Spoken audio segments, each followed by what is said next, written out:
Hi, I'm Amy Lynch. I'm the founder of Mixing Babies and Business. I became an accidental activist, bringing my 3 kids over the years into business settings. Prior to becoming a parent, I had lived in a few different countries and done marketing communications there. I'd also worked at the Ottawa School of Art here in Canada. I've experienced the difference that advocacy can make in having someone from the community come into a space, and I've been invited to join boards because of my ideas, because they want them to be implemented, and I feel like there's a lot of power in stepping out of the hierarchical view, and you're trying to create systemic change here, so making it collaborative, making it accessible, making the feedback kind of like a two-way street where you're not just receptive to the ideas, but you're also willing to make an action lab like you have here today. Hi everyone, my name is Linh. I'm an emerging visual artist and currently serving on the board of director for Debaser, which is a music and arts presenter. They host events, invite artists from across the world and Canada to come to Ottawa and put on great shows. I'm so grateful to be here today. Annalie and everyone met and we try to figure out what are some of the challenges that we're facing, and Alejandro brought up a really good point that there's not a lot of artists, young artists, who want to be on the board of director or involved directly in the governance of arts organization because mainly resources. That's the constraint like everyone has. It's true that people who are more established, who have more financial security and time on their hands, they are in a better position to give back and be involved in governance. When there's a will, there's a way. I'm sure there are many young artists who would love to be involved as well, and I'm one of them. Why did I decide to join the board of Debaser? First thing is vibes. I know that sounds a little bit silly, but that's why we're all in the arts in the first place, right? Like that's why we all have some sort of creative practice or want to be involved in the arts.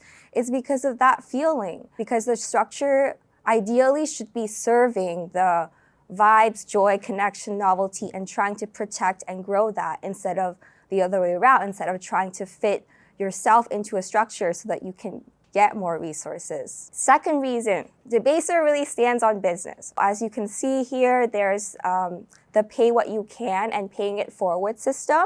Participants can select how much they pay for the event.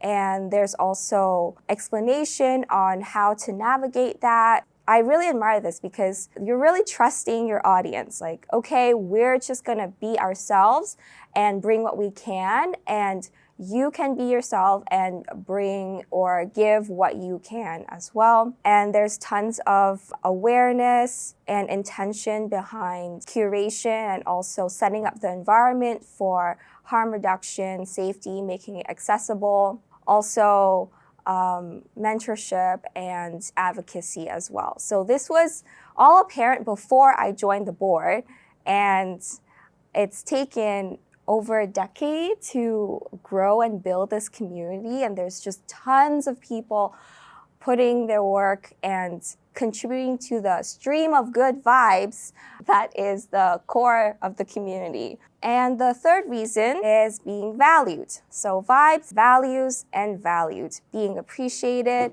and meeting people where they're at.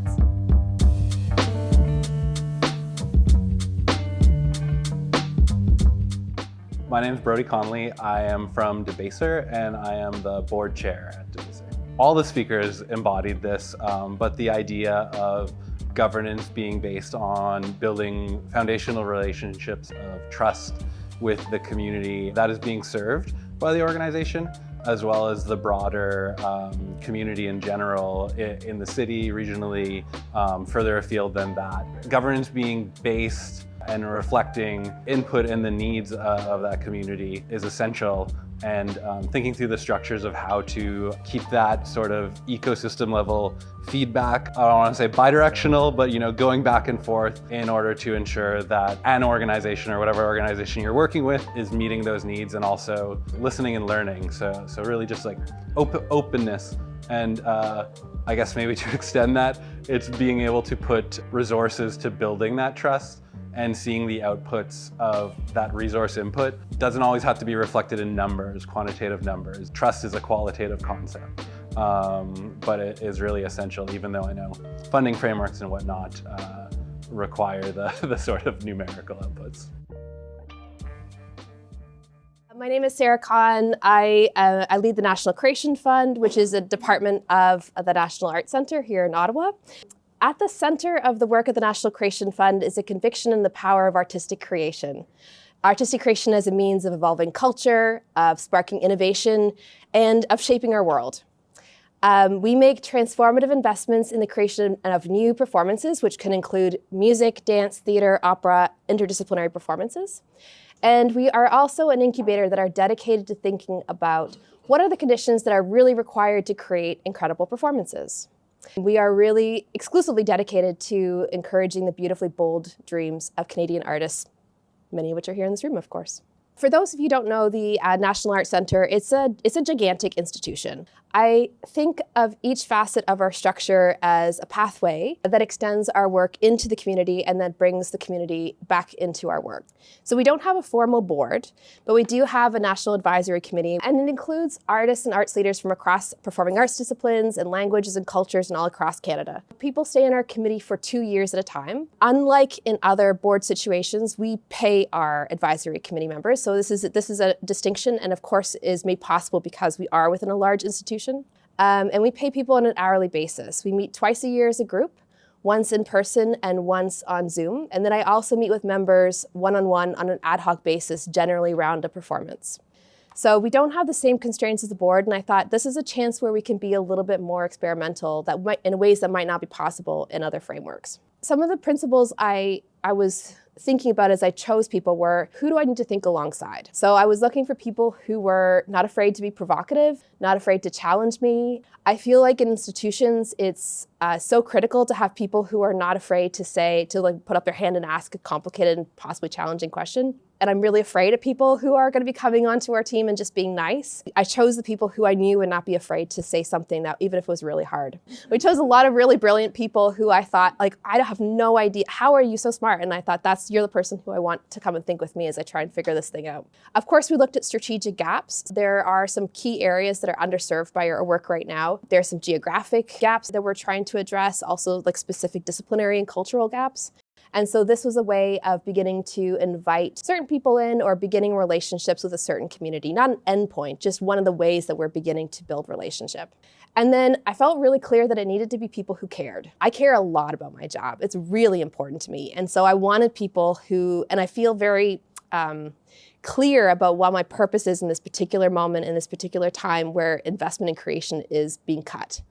And so I felt like I had to have people who understood that what we're doing is important, not just for us as individuals, but as a contribution to the broader arts community and the broader Canadian culture. As we started to bring on new members and begin to operate in a kind of more complex way, the purpose of the group began to deepen. So now it's a place of insight, support, but most fundamentally, relational accountability for how the fund operates, how I operate as the leader, how we all come together. Our advisory is fiercely loyal, but it is not uncommon for them to challenge us. They challenge us all the time, and it's one of my favorite things. The next pathway that we have is our curatorial team, another group of amazing people. I'm so fortunate to work with so many cool people. So we make our investment decisions through a two-phase process that I lead. So I'm the constant throughout all of our decision-making processes. Every time someone submits a proposal to the Creation Fund, we build a curatorial team that is responsive to that particular proposal.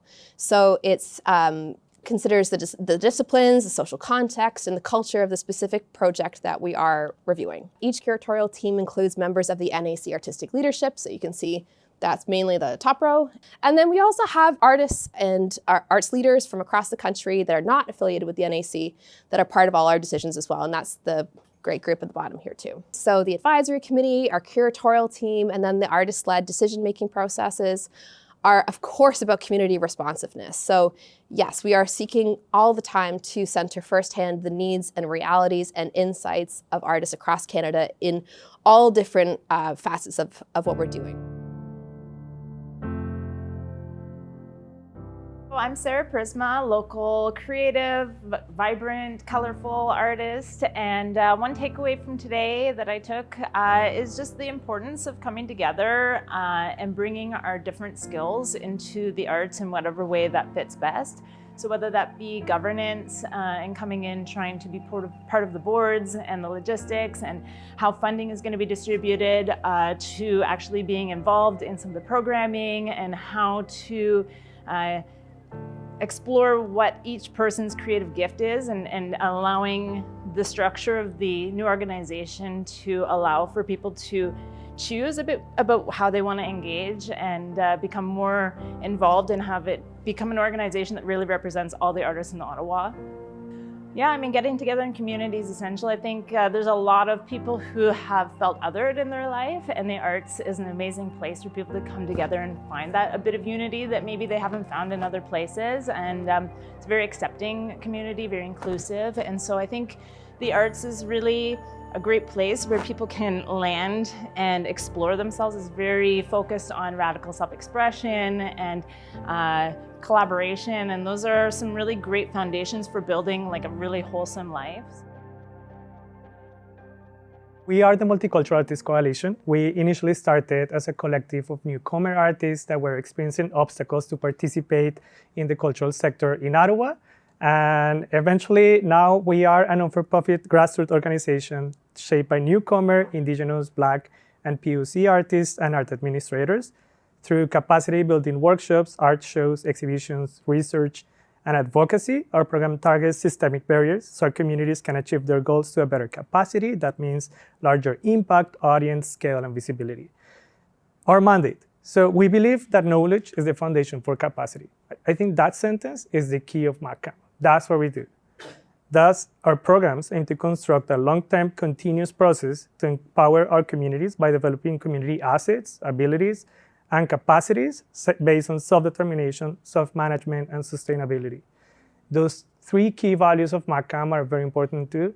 I think it's beautiful that sometimes communities I would say like outside communities want to help certain communities in challenge, and I love the solidarity that is coming too, but I think it is important that communities can speak for themselves and that we help them to empower themselves.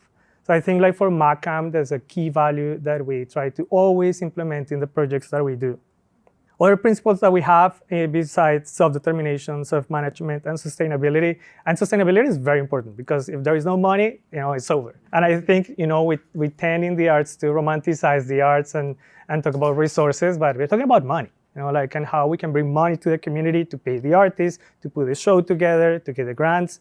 So I like to sometimes be a little bit more bold into really what are the needs. Other ones are participation, ownership, agency, and bottom-up planning. First of all, we want to increase the participation and visibility of newcomer, Indigenous, Black, POC artists in the Ottawa cultural sector. We want to reduce the access barriers that professional art and business skills training by artists belonging to equity-deserving groups. Like for artists belonging to these communities, it's very hard to get professional training, especially in business. So that's why we are doing right now, specializing in the business aspect of the arts, because artists are great at what they do. I mean, they're great painters, they're great musicians, but in university, they never teach you how to be a business person. And like if you're an artist, you are an entrepreneur. So that's what we try to teach to the artists. Build capacity for artists belonging to equity-deserving groups. We provide safe spaces for healthy and rich cultural exchanges between Canadians and culturally diverse people. We provide safe spaces of belonging and networking opportunities for EDG artists and their communities. We provide paid opportunities for local artists. That for me is the key one. Like we want to pay everybody, and we want to pay everybody well. People deserve to be paid well because to be there, they invested time, years of training, like money paying university fees. So they need that back too. And also, we all pay rent, we need to get groceries, and that's not like, you go there and you exchange your painting. So that's why we want to pay the artists. We want to deconstruct the Eurocentric and patriarchal notion of art. And we want to provide our partner organizations opportunity to build and enhance relationship with IBPOC and newcomer community artists. So our approach to cultural and community development is based on capacity-focused alternative developing policies and activities based on the capacities, skills, and assets of the newcomer and BIPOC artist community. The capacities are already in the community, and we just need to identify what are the capacities, where are the assets, and then organize the community to work together. To simplify, I kind of like divide it in inform, involve, and empower, and explain how we use those steps. So inform is very intuitive. You have a website, you have email, like MailChimp that you can send to your contacts. We have videos, infographics, like the one that I just showed before, social media, advertising and media and coverage, presentations like this one, exhibitions, and public meetings. Next step is involved, so voting, you can have assemblies where you can vote, you can have meetings, surveys are great, printed, online, focus groups, kind of like this one, it could be a focus group, capacity building workshops, door-to-door, and kitchen table talks. These two are very important for MACAM because sometimes just getting one member is as important as getting 10 because it's not about quantity, it's about quality. So even like you were thinking in big, also we need to think in this small at the same time with the same care. We started as a newcomer and refugee and immigrant artist community, but rapidly we realized that as newcomers and immigrants, our identities were intersected. We can be white, we can be black, we can be indigenous, we can be 2S, LGBTQI, we can be male, female, young, seniors. So they were so intersected that it didn't make any sense to just close it to immigrants because those barriers that were affecting our communities were affecting other communities too. So that makes our work very difficult, but also very interesting. And that's why we're a coalition. I think the term coalition, it is a political term when two different parties get together to work together. And I think at MACAM, we acknowledge our differences and we work together towards a common goal. I've been a newcomer in 3 different countries, and one of the questions was around how do we incentivize people to join as volunteers or to stay? Some people have moved away, moved countries, moved to different cities, and I've been that person, and I've still been able to make a big impact in the community I was in small ways, and left change behind in those places. But I feel like not having a time limit on the volunteering, not making, some board experiences will have a call out for 2 to 5 years commitment, and I feel like you can be limiting the types of individuals you attract. So myself, my kids are all under the age of 10. I have 3 of them. I have invisible disability things that I'm learning how to deal with and work with and live with. And I came today because it was accessible and they were accommodating and they made it inviting. And I feel that you've demonstrated the more creative you get with hosting these kind of things and the more of an open forum it is, I think you will attract a lot of different people who not only want to work in the arts or contribute to making cultural change in the community, but also maybe they want to volunteer or join the board as well. So Lynn talked a lot about Debaser and where we're at now and the experience of being a board member, which has touched my heart really, honestly. But I'll talk also a little bit about our history. We're a nonprofit organization. Our mandate is to support underrepresented and equity-deserving artists and communities through the presentation of arts programming and by fostering spaces for connection, joy, and social impact. I founded Debaser in 2013. I was a radio host on CKCU FM and started this organization because artists who I was playing on the radio needed shows in Ottawa. So from the origin, it was meant to be. It was artist responsive, and since then, between 2013 and 2020, Debaser was a very ad hoc, volunteer-run DIY operation. It was done on the side of my and my colleagues' other jobs. But I started my kind of career in the arts started in artist management. So while I was working in presentation, I also was working on the artist management side and learning about how to advocate for artists' needs. I worked mostly with a single mother, woman of color, immigrant artist who taught me a lot about how to advocate for the needs of artists and to prioritize and sort of think in a care-oriented way. Debaser incorporated as a nonprofit in 2020. Obviously, that was like a wild year to be thinking about growth and development. It was also an incredible opportunity because, as you probably remember, 2020 was a year when all of us, but like especially in the arts sector, were really reckoning with white supremacy in nonprofit culture. So as a burgeoning organization that was forming its first board of directors and thinking about how to build the foundations of an arts organization, we had an opportunity to look at all the ways that the community was saying that arts nonprofits had failed them, and build it in a way that could, prioritize equity and diversity and anti-racism and anti-oppression. We formed our first board of directors at that time and have always had an amazing board of directors that have been incredibly engaged and active. And we have a great community of people amongst us that are involved in Debaser who are also involved in the community in many other ways.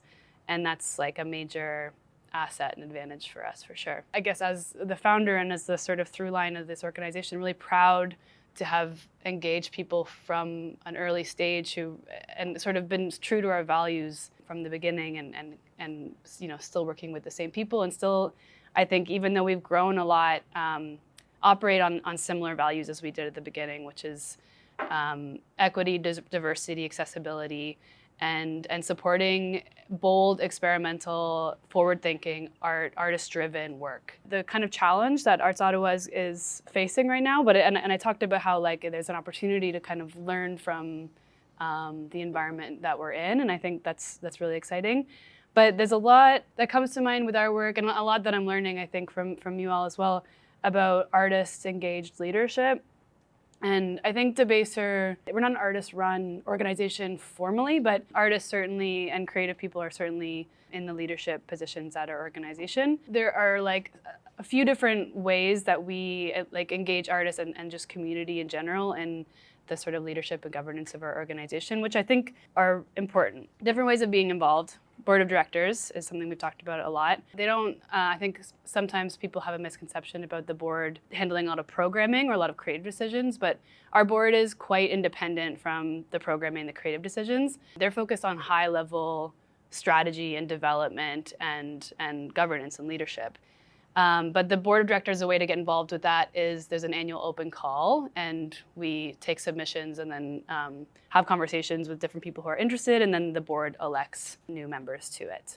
Another group that works in a similar way with an annual open call is our programming committee. So our programming committee, unlike our board, does touch the creative aspects of the organization. And they are also selected from an open call and they submit. Our mandate as an organization is to support underrepresented communities, but our knowledge and experience as staff who handle the operations and the day-to-day of the programming are limited about the underrepresented communities that are out there. So our programming committee represents community members out in the community who have specializations, who have expertise in different knowledge and practices that we don't.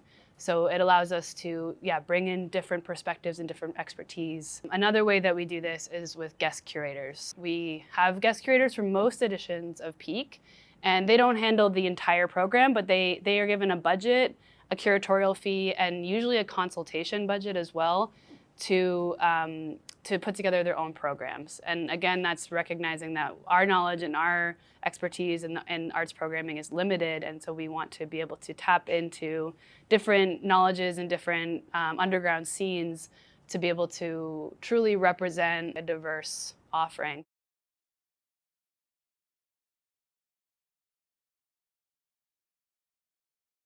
Would we consider having an emerging artist on our advisory committee? Yeah, of course. I mean, that's something we talk about a lot, and we do bring emerging artists into our curatorial teams as well.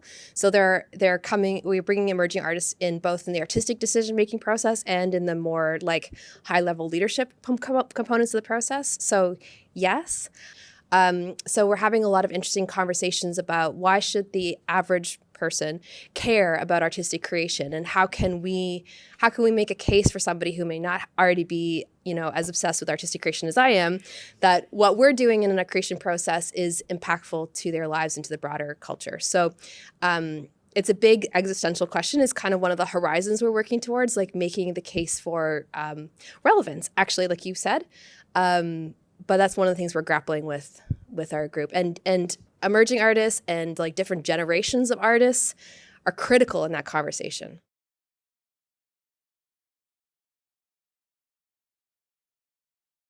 It is a difficult question because I have personal thoughts about volunteerism too. I think, first of all, I think it's just, I'm an immigrant, so I was introduced to volunteerism in Canada. It's not a universal thing. As a newcomer, we face so many barriers, like just like trying to make it at the end of the month. It is very difficult. You're starting a life from scratch. I came with one luggage. So sometimes when people ask me if I want to volunteer, like the answer is no. It's like, are you kidding me? I have 2 jobs, for 60 hours a week. Why am I going to volunteer? It's like, are you nuts? So I don't have an answer. but I think like maybe this is connected with the next talk that you're going to have, because I think it's going to be about like rethinking volunteerism in the arts. The way around that I've been finding is to work with the community members that you're serving, but it's always rotating. I mean, finding someone that will help you like for everything, it is very complicated. Most of the time, the community members that we serve also, they have a lot of economic barriers. So it is kind of like counterproductive. That's why I was saying in my presentation, there are all these financial barriers that they are facing. Something that I was thinking as I was listening to you, it was maybe having the advisory committees.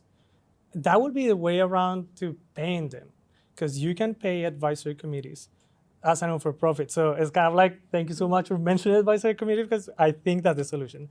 But again, with funding. So I know in the position that you are right now, like in growing, I think the next step is getting that operational grant.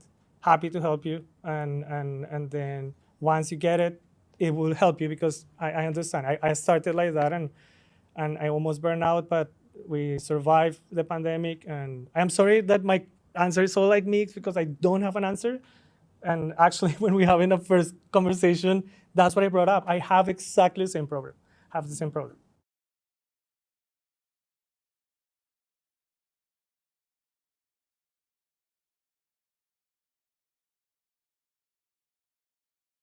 I love this question. Thank you for asking it, because we do talk about this a lot on our board as well. Is like, and something we've stated like in our visioning. And I didn't talk about visioning, but I think collective visioning with your community, with your organization, is a really important part of like building the foundations of an organization.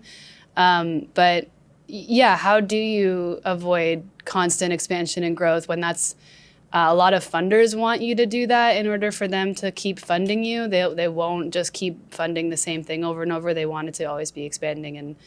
And so we really try to resist that. And for example, with Peak, which like our festival, it happens 4 times a year. It's already a lot to produce 4 events a year. So we try not to always think about expansion and